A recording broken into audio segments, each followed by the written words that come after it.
Bom dia! Bom dia! Bom dia para você que está aqui conosco mais uma vez. Como é bom gravarmos e sabermos que tem muitas pessoas aí do outro lado que escutam, que também são abençoadas. Bendito seja o nome do Senhor.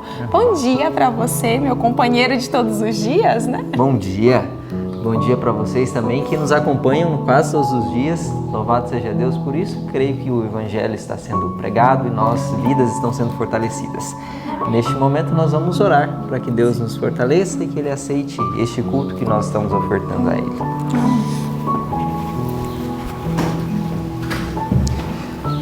Senhor Deus, muito obrigado por mais um dia em nossa existência, por essa oportunidade.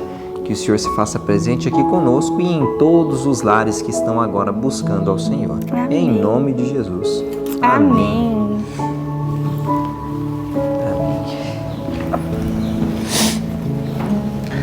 E agora nós vamos cantar juntos, com toda alegria, o hino 471.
Amém?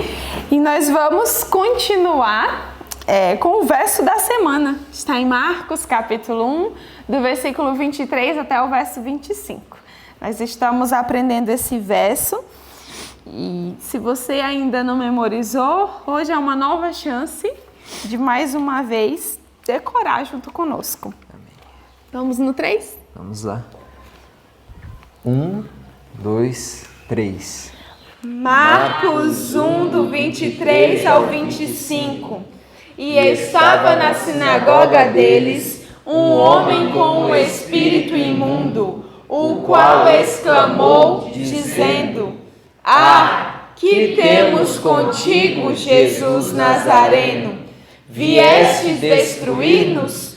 Bem sei quem és, o Santo de Deus. E repreendeu Jesus, dizendo: Cala-te e sai dele.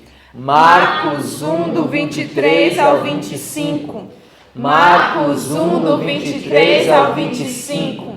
E estava na sinagoga deles um homem com um espírito imundo, o qual exclamou, dizendo: Ah, que temos contigo, Jesus Nazareno? Vieste destruir-nos? Bem sei quem és, o Santo de Deus. E repreendeu Jesus, dizendo: Cala-te e sai dele. Marcos 1, do 23 ao 25. Marcos 1, do 23 ao 25. E estava na sinagoga deles um homem com um espírito imundo, o qual exclamou, dizendo: Ah, que temos contigo, Jesus Nazareno? Vieste destruir-nos? Bem sei quem és, o Santo de Deus. E repreendeu Jesus, dizendo: Cala-te e sai dele. Marcos 1, do 23 ao 25. Amém. E agora chegou uma hora muito especial, que é a hora do nosso estudo. Todas as vezes que nós abrimos a Bíblia, Deus nos fala boas novas. E a Bíblia é o único livro que nós lemos por muitos anos. É um livro lido por séculos, mas Deus sempre tem algo novo, algo maravilhoso para nos contar. Por isso que você não pode ficar sem abrir a sua Bíblia. Só que antes de abrirmos a Bíblia, eu quero contar para vocês uma boa nova, uma novidade. A igreja aqui já sabe, mas nós queremos dizer a você que nos acompanha, que também já faz parte da nossa família, que a família da Escola de Profetas está crescendo. E você pode perguntar, como assim? Ela sempre cresce, vem aluno, vai aluno? Mas agora está chegando um aluno diferente. Nós teremos um bebê. Então, eu quero te contar que logo, logo você vai conhecer ou um missionário ou a mais nova missionária que o Senhor Deus está mandando para a nossa vida e para o ministério. Amém. Em todos os casos, será educado para a glória de Deus, para o trabalho, para a obra de Deus. Amém. Então, nós queremos abrir a Bíblia e orar, agradecendo a Deus por esse presente e também porque você tem a cada dia aprendido junto conosco, né, ao abrir a Bíblia. Vamos orar? Amém. Vamos sim. Senhor Deus, queremos lhe agradecer porque o Senhor é um Pai bom, é um Deus misericordioso, é um Deus bondoso. De fato, o Senhor é o nosso Pai. Agora, Pai, ao abrirmos a Tua Bíblia, a Tua Palavra, queremos pedir a iluminação do Espírito Santo, que possamos ser fortalecidos com as histórias do passado que o Senhor usa para nos animar no presente. Em nome de Jesus, amém. Amém. Amém. Então, o nosso estudo dessa manhã, ele teve por referência 1 Coríntios, capítulo 1 ao 3, Atos, capítulo 17, do verso 10 ao verso 34, e o capítulo 23 do livro Atos dos Apóstolos, do Espírito de Profecia, Bereia e Atenas. Então, nós vamos abordar os pontos principais e nós não nos atentaremos tanto aos primeiros capítulos do livro de 1 Coríntios, porque é o estudo que está para frente, está mais adiante aí do Espírito de Profecia. O estudo de amanhã estará contando a respeito de Corinto e aí vai entrar mais o contexto daquela igreja. Mas agora nós vamos então dar uma pequena explanada nos versos que nos chamaram a atenção lá no início desse livro que é tão especial. Primeira epístola de Paulo aos Coríntios, capítulo 1 até o capítulo 3. E nós vemos desde o capítulo 1 ali Paulo fazendo a saudação fazendo a saudação à igreja, ele tinha esse costume em todas as suas cartas, e ele gostava de reforçar algo ao entrar em contato com os fiéis das igrejas que ele deixou espalhadas aí pela Europa. Então, qual era a parte principal que ele deixava ao se apresentar ou a destinar aquela carta? O que diz o verso 1 do capítulo 1 de 1 Coríntios. Paulo, chamado pela vontade de Deus para ser apóstolo de Jesus Cristo, e o irmão Sóstenes. Paulo, em muitas das cartas em que ele iniciava a sua narrativa, ali destinando aquela carta, ele falava de seu chamado e quem ele era. Ele era apóstolo e ele era chamado por Deus para aquele ministério. Então Paulo, ele tinha essa segurança e essa convicção.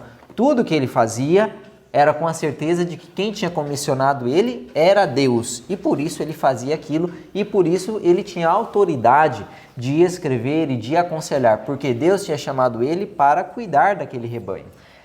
E o interessante é que ele faz questão de falar que ele foi chamado pela vontade de Deus, e nada na Bíblia aparece por acaso, né? Estudos anteriores nós vimos que Paulo não era muito bem aceito entre os irmãos, porque ele era lembrado como perseguidor, aquele que matava, fazia mal aos cristãos, né? Então, demorou-se algum tempo para que a igreja realmente aceitasse, né? Que ele estava de fato convertido. E em vários momentos ele vai dizendo, olha, eu fui chamado pelo próprio Jesus, eu tenho um chamado de Deus. Amém. E aí ele vem falando, ele vem destinando, né, qual era a carta ali para ele, que era para a igreja aos Coríntios, e aí ele fala qual era o objetivo, qual era o chamado que a igreja tinha. Ele tinha certeza do chamado dele, mas ele também gostava de reforçar qual era o chamado da igreja. O verso 2 nos diz isso.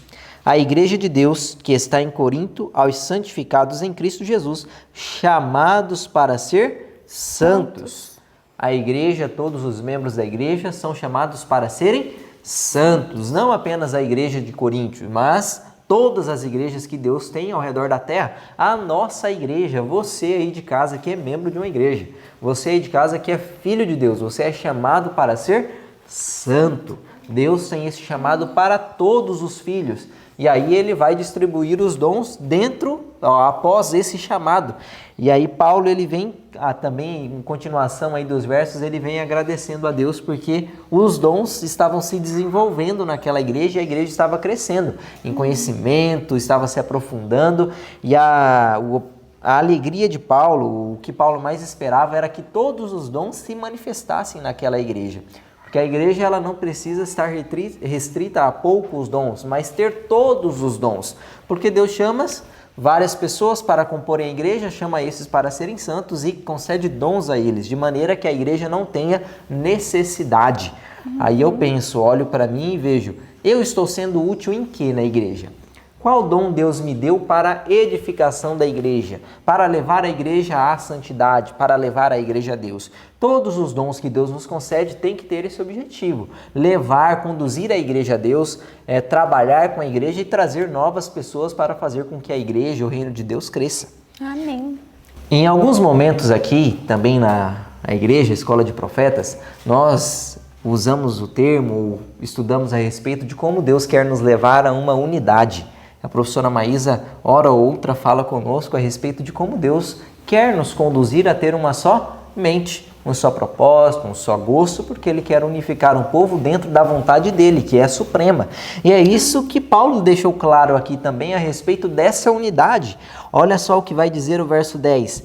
Rogo-vos, irmãos, pelo nome de nosso Senhor Jesus Cristo, que faleis todas a mesma coisa, que não haja entre vós divisões, antes sejais inteiramente unidos, na mesma disposição mental e no mesmo parecer. Então, o objetivo de Paulo, que Paulo orava, era para que os irmãos fossem unidos a ponto que eles tivessem uma mesma disposição mental, que a mente deles ansiasse por algo comum.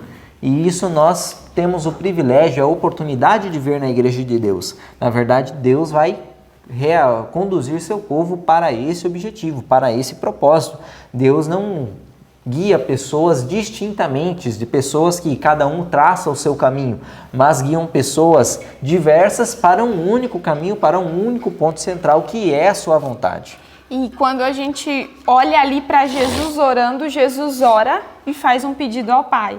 Pai, para que eles sejam um, como eu sou um contigo. E é claro aqui o que Paulo nos diz, inspirado pelo Espírito de Deus, é a mesma ideia desde o princípio. Deus tem o seu poder, a sua presença, ele coloca onde há união. Isso. E é tanto que a promessa para a igreja hoje em dia também é que o Espírito Santo só virá em resposta a essa união, quando os membros se unirem. E ali no início da igreja cristã, eles estavam bem unidos. E aí Deus pôde fazer uma grande obra. E essa também é uma prova concludente de que, se é Deus que está guiando os movimentos, as atividades da igreja, se há unidade. Porque Deus não leva à divisão, Deus leva à união.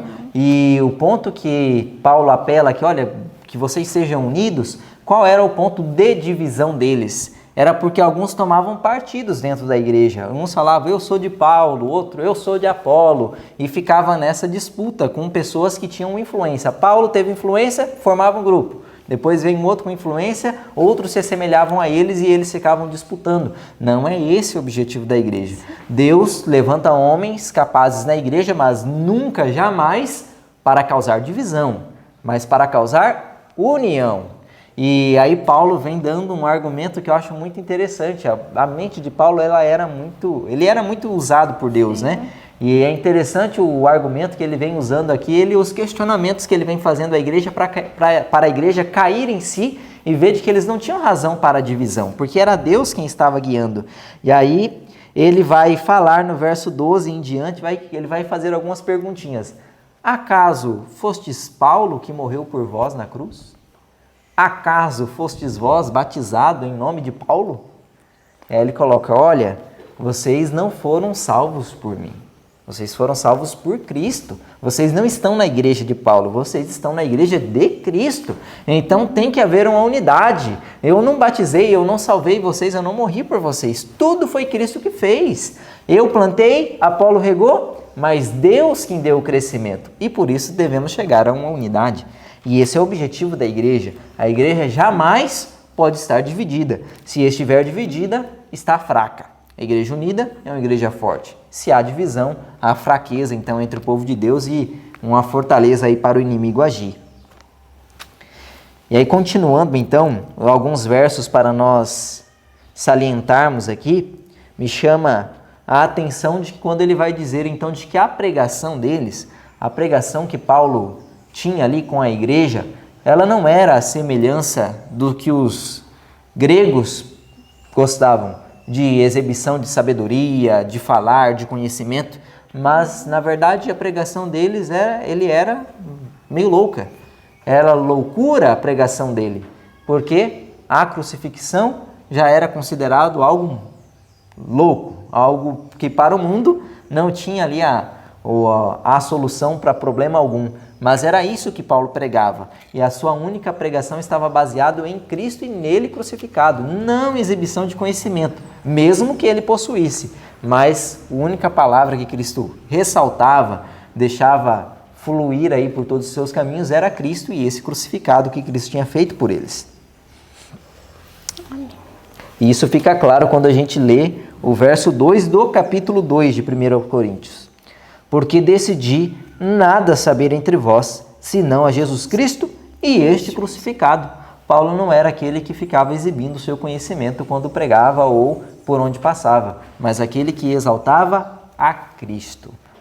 Sua mensagem toda estava baseada no que Cristo fez, para levar então um grupo de crentes a uma certa unidade. E qual unidade é essa? Reforçando a questão da unidade. O verso 16 do capítulo 2 de 1 Coríntios. Pois quem conheceu a mente do Senhor que a possa instruir?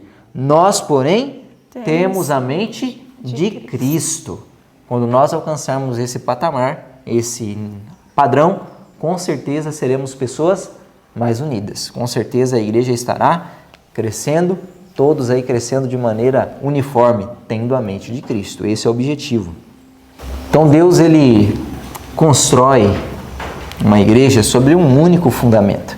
E essa igreja ela vai ser fortalecida por um único propósito, né? Ter pessoas para torná-las santas a Deus. E aí, o verso 9 do capítulo 3, ele vai nos dar esse reforço de quem somos nós no chamado que Deus tem no povo de Deus. Porque de Deus somos cooperadores, lavoura de Deus, edifício de Deus sois vós.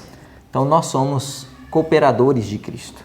Deus é quem faz as coisas acontecerem, mas nós cooperamos com Ele. E não apenas temos o privilégio de ser cooperadores, mas temos o privilégio de sermos edificados por eles. Nós somos lavoura deles, nós somos edifícios dele.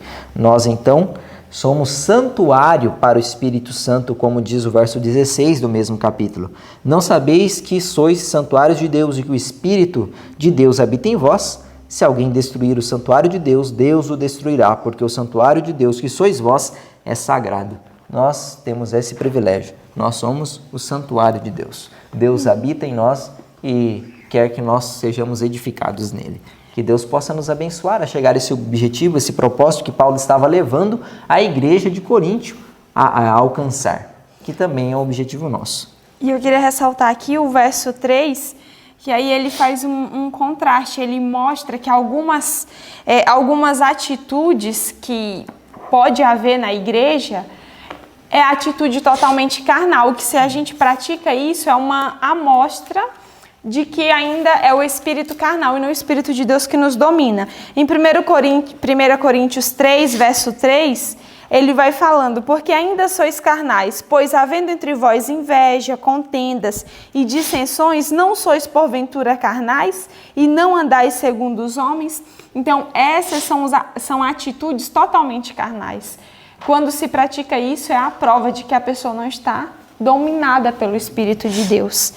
E me chama a atenção, porque é bonita a maneira que Paulo, ele age nas igrejas ali de Bereia e Atenas, né? Então, e é interessante notar que Paulo, ele sempre repreendia, ele sempre tentava banir da igreja esses tipos de atitude, porque Paulo se preocupava que o Espírito de Deus habitasse entre eles, né? Para que se tornassem realmente lavoura de Deus, cooperadores de Deus, não poderia haver entre o povo do Senhor esses tipos de atitude. Muito bem. E agora nós vamos para o Espírito de Profecia, depois de falar da igreja de Corinto, vamos falar agora dos crentes em Bereia e Atenas. E o movimento missionário ali de Paulo. Paulo ele passou então pela Tessalônica e lá, a semelhança de outros campos missionários que ele passou, ele foi expulso de lá, perseguido pelos judeus ali daquela região. E os judeus então inflamaram o povo e ele foi então obrigado a sair de lá. E aí ele foi para a Bereia. E na Bereia, se você talvez não tenha ouvido falar muito sobre Bereia, mas já ouviu possivelmente falar sobre bereanos, que eram as pessoas de lá, e os bereanos eles ficaram marcados na história bíblica por uma característica que os distinguiu positivamente. Qual era a característica super positiva dos bereanos? Olha só o que vai dizer o verso 11 do capítulo 17 de Atos. Ora, estes de Bereia eram mais nobres que os de Tessalônica, pois receberam a palavra com toda a avidez, examinando as Escrituras todos os dias para ver se as coisas eram de fato assim. Olha que característica positiva os bereanos tinham.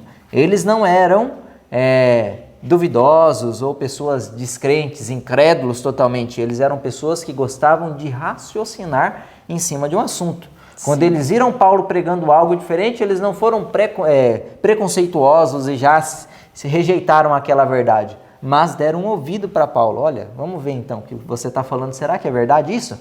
E aí foram estudar, e a característica super positiva dos bereanos é esse estudo ávido da palavra. Eles se dedicavam à palavra para ter certeza de que aquilo que estava sendo pregado era verdade.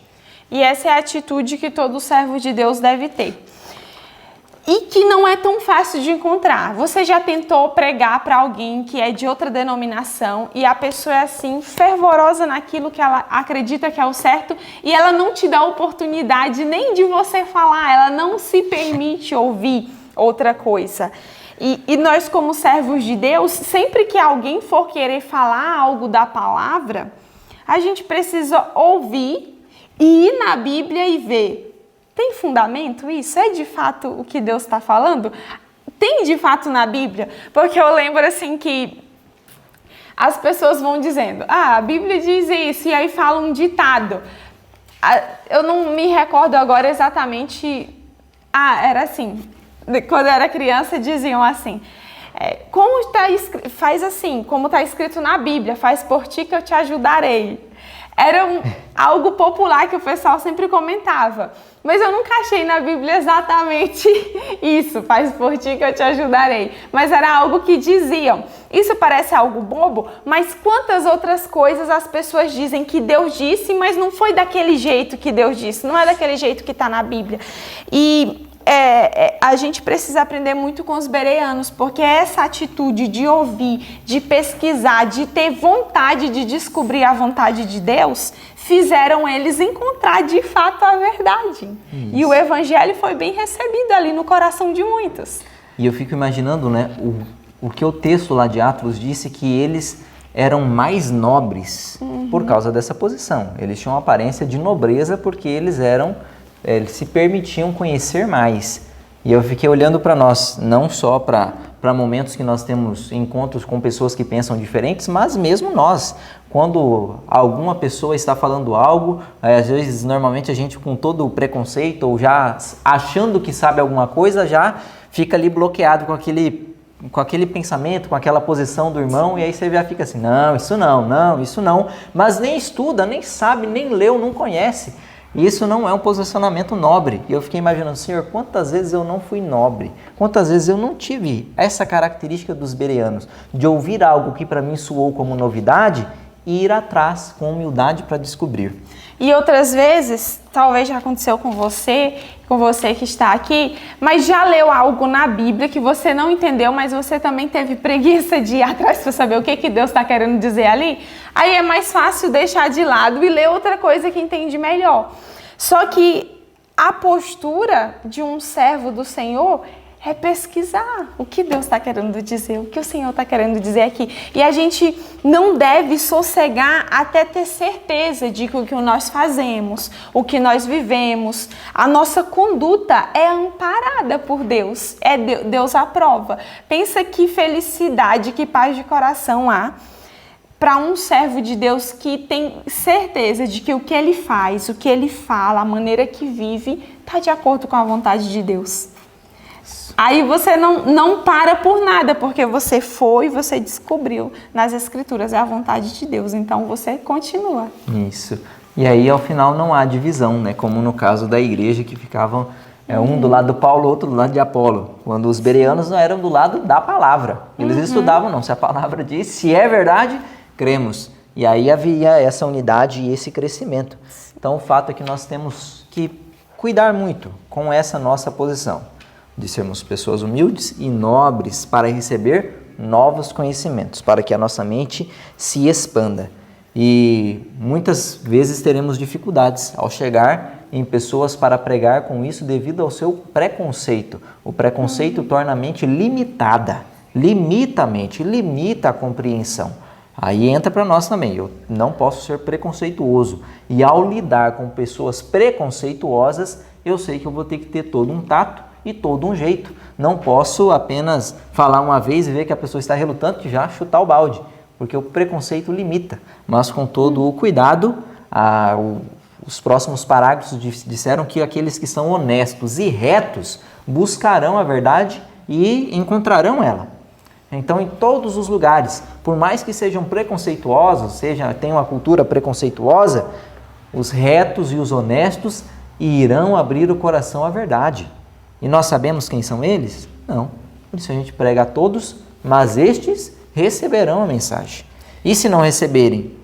Ou se muitos que vivem de maneira reta, de maneira honesta, mas ainda vivem no erro, como que Deus age com esses? Deus age de acordo com aquilo que eles sabem e de acordo com qual importância eles dão à verdade, à mensagem quando chega a eles. Olha só o que vai dizer o parágrafo que inicia: todos serão julgados de acordo com a luz que tem sido dada. O Senhor envia seus embaixadores com a mensagem de salvação, e aos que a ouvem, ele faz responsáveis pela maneira por que tratam as palavras de seus servos. Os que sinceramente buscarem a verdade pesquisarão cuidadosamente, à luz da palavra de Deus, as doutrinas a eles apresentadas. Então Deus faz responsáveis as pessoas quando ouvem a verdade, responsáveis pelo jeito que eles tratam a verdade. Então, quando nós expomos ou quando nós recebemos uma verdade, nós nos tornamos responsáveis pela maneira que aceitamos, que recebemos ela. Sim, e essa verdade nunca é levada num ambiente de paz, porque sempre que a verdade é pregada, um inimigo se levanta, e esse inimigo é Satanás. Nós vemos que Paulo era um missionário pioneiro, então ele ia para cidades que não tinha presença ali, eles não conheciam sobre Cristo, né, sobre a cruz, e viviam imersos em paganismo. E aí o livro trouxe aqui algo que realmente é assim que acontece. Satanás, ele não consegue impedir a obra de Cristo. Porque Cristo é infinitamente mais poderoso. Mas Satanás consegue tornar difícil, extremamente difícil, o caminho daqueles que pregam. E aí você olha para a vida de Paulo, foi fácil ou foi difícil? Extremamente difícil. E aí Paulo está lá entre os bereanos, pregando, e eles estão lá ávidos, né, famintos da palavra, só que aí chega judeus incrédulos lá de Tessalônica, que ele já tinha sido expulso, né, de lá. E aí eles vão ali para Bereia e começam a causar motim, e Paulo tem que novamente sair e ir para outro lugar. Então é aí quando ele vai lá para Atenas. E quando ele chega em Atenas, o cenário muda completamente. Em Bereia ele é bem recebido, acolhido, os irmãos estão ali querendo conhecer a palavra. Quando ele chega em Atenas, diz que Atenas era a metrópole do paganismo. Era um lugar de pessoas cultas, intelectuais, local da arte. Então imagina, os gregos, né, dominavam como os donos do saber. E aí Paulo agora encontra um campo difícil e por muitos momentos ele se sente só em questão de presença humana, né? Isso. Imagine a mudança ali então. As duas cidades eram cidades que tinham acesso ao conhecimento. Os bereanos porque eles eram abertos e cavavam a verdade para ver se encontravam. Os gregos eram conhecedores que prezavam o conhecimento, mas os gregos tinham uma diferença muito grande dos bereanos. Os bereanos eram abertos para aprender. Os gregos achavam que sabiam de tudo. Então eles não eram abertos a nada. Quando eles viram Paulo pregando, lá vem um pregando sobre deuses estranhos. A Bíblia, tanto o Espírito de Profecia, vem falando que as pessoas chamavam ele de paroleiro, alguém que vivia falando ali pelos cotovelos o que estava trazendo um conhecimento que não era relevante para a sociedade tão desenvolvida que eles tinham. E Paulo, diante daquela situação, diante da ostentação, porque Atenas ostentava através de seus templos, santuários, imagens de esculturas que tinham para todo lado. Diversos deuses, né? Artistas, né? Poetas, vários pensadores, filósofos. Então era uma cena de opulência ali. Sim. Mas ele não ficou encantado com aquela cena. Na verdade, ele ficou preocupado. Ele olhou para toda aquela realidade que era uma opulência só, mas não teve fascínio. Ele olhou e ficou imaginando, essas pessoas estão muito distantes da realidade, muito distante da vida espiritual, do conhecimento exato de Deus. E aí ele teve zelo por Deus. E aí ele sentiu o desejo de levar o verdadeiro conhecimento e de levar elas para o verdadeiro Deus. Porque elas tinham vários deuses, mas aí ele depois apresenta, quando tem contato com eles, esses deuses de vocês são menores do que vocês. Eles só andam se vocês transportarem. Eles não fazem nada. Mesmo estando ali na metrópole do conhecimento e no princípio não tendo muita auditório, depois quando ele inicia seu trabalho as coisas mudam e ele passa a falar até com mais veemência. E você falou algo interessante, e aqui no livro Atos dos Apóstolos, nesse capítulo 23, e no parágrafo que começa assim: o apóstolo não se deixou seduzir. Eu achei isso aqui muito interessante, porque Paulo estava nesse ambiente de opulência, de riqueza, tanto material como riqueza de conhecimento e tudo, mas quando ele olha para toda aquela cena naquela cidade, ele tem um pensamento que é totalmente celestial. É só alguém que já viveu experiências com Cristo pode pensar isso. Olha o que diz aqui no livro. O apóstolo não se deixou seduzir pelo que viu nesse centro de cultura. Sua natureza espiritual estava tão atenta às atrações das coisas celestiais que a alegria e magnificência das riquezas, que nunca perecerão, tornavam de nenhum valor aos seus olhos a pompa e o esplendor daquilo que o circundava. Quando Paulo olha para aquele local, que era o local que causava admiração e respeito pelas pessoas ali dos arredores, né? Atenas era muito conhecida, mas quando Paulo olha para aquilo, ele fala: essa riqueza aí, todo esse conhecimento, não vale de nada. Eu já conheci coisas maiores que essa. Ele conhecia as riquezas celestiais. E quando ele olha para aquele povo, ele fala: conhecem tanto. Essa é a tradução de Paulo, viu? Conhecem tanto, mas ao mesmo tempo não conhecem nada. Porque o principal Deus, o único e o verdadeiro, eles não tinham esse conhecimento. E aí Paulo começa a se esforçar para levar o conhecimento do Deus verdadeiro. E aí ele tem uma estratégia que eu achei fantástica. Diz que Paulo, ao andar ali, ele vê vários deuses, e tinha deuses para tudo enquanto. E aí ele vê um altar que não tinha nome, diz que era o Deus desconhecido, né? E Paulo usa aquele Deus para encontrar abertura e agora começar a falar. E não eram qualquer pessoa que ouvia Paulo. Paulo era ouvido por grandes nomes ali em Atenas, né? Pessoas de grande intelecto paravam para ouvir Paulo. Daí entra o contraste, como deve estar o servo de Deus, tem que estar muito bem preparado. Enquanto a gente leu lá na igreja de Coríntios, fala que ele não fez ostentação de linguagem, nem de sabedoria, mas ele pregava a Cristo e esse crucificado somente, e não dava disposição de mais nada. E agora ali em Atenas ele entendeu de que o método dele tinha que ser outro. Agora não é apenas pregar a Cristo e esse crucificado, mas agora ele abriu o leque ali para falar coisas que iriam atrair. Aí ele começou a falar de palavras com mais sabedoria, lógico, que dentro de Cristo crucificado, mas agora de maneira a atrair. E aí ele atraiu tanto a atenção que levaram ele para o principal, então, dos locais onde se havia essas discussões, que era o Areópago. E lá fala que era uma reverência tremenda o que tinham com esse local, e algumas pessoas chegavam a ter medo, a ter um terror desse local, porque ele era realmente um lugar de superstição. Mas ali estava Paulo para defender o Deus desconhecido, para defender o Deus que ele conhecia e que os atenienses ali apenas ouviram falar e não conseguiam dar um nome. Sim, e Deus tem uma obra para cada um e um local específico para cada um trabalhar. Você, missionário que está aqui hoje, o Senhor te preparou para um determinado lugar e uma determinada obra. Quando nós vemos ali Paulo desbravando Atenas, ele tinha as qualificações que Deus tinha dado a ele. E ele conseguia argumentar à altura daqueles nobres, daqueles intelectuais. E diz aqui que a maneira que Paulo falava, a maneira que Paulo argumentava, a maneira que Paulo se portava causava admiração. E eles começaram a pensar: faz sentido. O que esse homem fala, ele tem um conhecimento superior ao nosso. E eles começaram a assimilar ali o que Paulo estava dizendo. Incrível isso.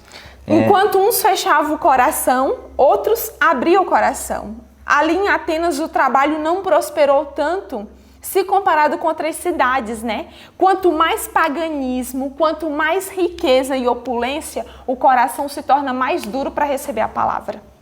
Isso. E incrível ver como Paulo muda de estratégia e como o Espírito Santo então capacitava ele para ser o obreiro que cada cidade precisava.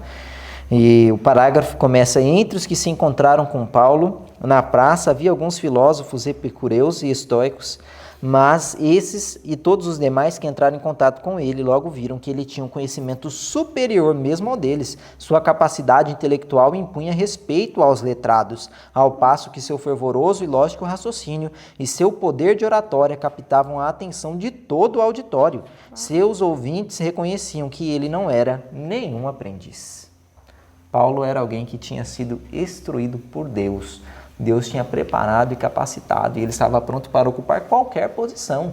E quando ele falava, atraía a atenção dos mais letrados, mas também atingia o coração dos simples. O simples era atraído para ele. E como Paula falou, mas ainda assim, o preconceito, ele limitou a mente dos gregos ali.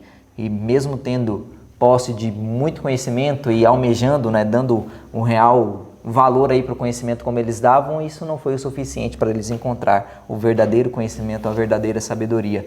E isso, na verdade, os impediu de chegar ao verdadeiro conhecimento. Nem tudo, às vezes, que a gente tem demais, nos favorece ao nos achegarmos ao que Deus quer. Muitas vezes temos que ser mais humildes, como os bereanos, ser mais dispostos a ouvir. Que Deus nos ajude a não sermos atrapalhados pelas coisas que temos de bom, O conhecimento dos gregos era bom ter capacidade de raciocínio, mas toda essa capacidade foi voltada para o próprio eu, toda essa capacidade foi voltada para a exaltação própria, e eles estavam agora alienados de Deus e rejeitaram a Deus, e apenas duas pessoas aceitaram ali a mensagem de Paulo em Atenas. E essa vai ser a realidade de todo o povo, toda a nação, e não apenas a nação, mas de pessoas individuais também, que estejam satisfeitas consigo mesmo. Há um parágrafo que ele vai dizer isso, indo já para o final do nosso estudo, que diz assim: terminou assim o trabalho do apóstolo em Atenas, o centro da cultura pagã, pois os atenienses, apegando-se persistentemente à sua idolatria, viraram as costas à luz da verdadeira religião. Quando um povo está inteiramente satisfeito com suas próprias realizações, pouco se pode esperar dele. Então, essa é a triste condição de não apenas muitas nações, mas de muitas pessoas também. E aí podemos também nós correr o risco. Quando estamos satisfeitos com as nossas realizações, pouco podemos esperar de alcançar coisas novas. É o que diz lá a carta para a igreja de Laodiceia: sou rico e abastado, de nada tenho falta. Então, os atenienses, eles eram ricos, abastados. Na mente deles, eles não precisavam daquele conhecimento, E foi rejeitado. Então, o orgulho, a pompa, o intelecto, bem desenvolvido, que eles achavam já que não precisavam daquilo mais. E qual era o problema deles? Porque eles tinham conhecimento, Paulo falou com conhecimento, Paulo foi na linguagem deles, Paulo falou com toda uma oratória boa e com muito conhecimento, mas isso ainda assim não foi suficiente para convertê-los. E aí há um parágrafo que veio citando qual foi o real problema, ele indica ali com clareza qual foi o problema deles. O parágrafo que começa: entre os que ouviram as palavras de Paulo, na metade desse parágrafo vai dizer: nenhuma eloquência de palavras, nem força de argumentos pode converter o pecador. Somente o poder de Deus pode imprimir a verdade no coração. Aquele que persistentemente se desvia desse poder não pode ser alcançado. Não bastava apenas eles ouvirem um raciocínio lógico e com muita sabedoria. Quando eles se esquivaram o coração de Deus, se desviaram com persistência de Deus, eles se tornaram inalcançáveis. Porque só Deus conseguiria converter eles do pecado, nenhuma outra palavra de sabedoria. E aí eles retiveram apenas o conhecimento que já tinham, mas continuaram em pecado e na mesma vida. Então, rejeitar o poder de Deus, Deus não pôde alcançar ali, E diante disso, diz aqui que Dionísio foi um grande homem ali na sociedade, e ele se converteu, sim, àquele conhecimento. E eu achei interessante, eu acho que é bonito a gente encerrar com isso, querido, a posição que o missionário deve ter, a postura que ele deve ter em meio a essas intempéries, a essas perseguições e essa rejeição da palavra. Porque Paulo estava ali lutando em minoria, no meio de uma maioria pagã. E aqui deixa o livro trouxe uma mensagem, Deus aqui nos inspira com essas palavras e é ânimo para o nosso coração, para você que tem enfrentado dificuldades também ao fazer a obra de Deus. Olha o que diz aqui no último parágrafo do livro, aqui no capítulo 23 do livro Atos dos Apóstolos, o parágrafo que começa: em cada esforço para alcançar as mais altas classes, o obreiro de Deus necessita de forte fé. As aparências podem parecer desoladoras, mas na hora mais escura há a luz do alto. A força dos que amam a Deus e a Ele servem será renovada a cada dia. Amém. A mente do infinito está posta a seu serviço para que, ao executarem seu propósito, não cometam erro. Mantenham esses obreiros firmes até o fim, o princípio de sua confiança. Lembrando-se de que a luz da verdade de Deus deve brilhar em meio às trevas que envolvem nosso mundo. Não deve haver nenhum desalento em relação com o trabalho de Deus. A fé do consagrado obreiro tem de resistir a cada prova que o alcance. Deus pode e está disposto a outorgar a seus servos toda a fortaleza de que precisem e dar-lhes a sabedoria que suas variadas necessidades imponham. Ele fará mais que cumprir as altas expectativas dos que nele põem a sua confiança. Amém. Amém? Então, eu sei que depois disso vieram outros frutos ali daquela cidade. Deus, Ele sempre tem mais para dar. A gente não deve desanimar, desistir em face de perseguição, de quando tudo parece que está dando errado, né? Deus sim vai dando força a cada dia aos seus servos para enfrentarem os desafios. Amém. E que isso se realize em nossa vida e que as nossas maiores expectativas se tornam pequenas diante de tudo que Deus quer nos conceder. Que isso se cumpra em nossa vida e na sua vida também, como um missionário, como obreiro do Senhor. Vamos orar a Deus então? Sim.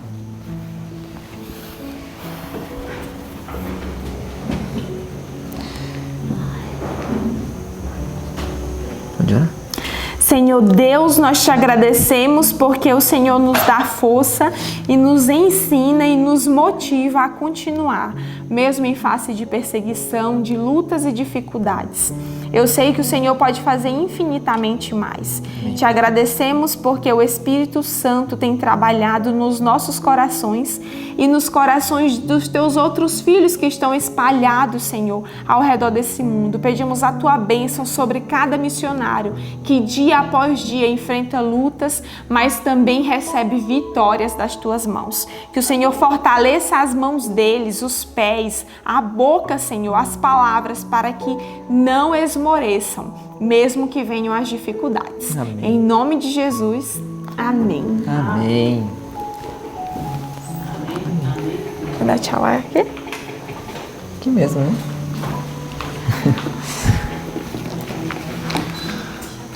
Vamos lá?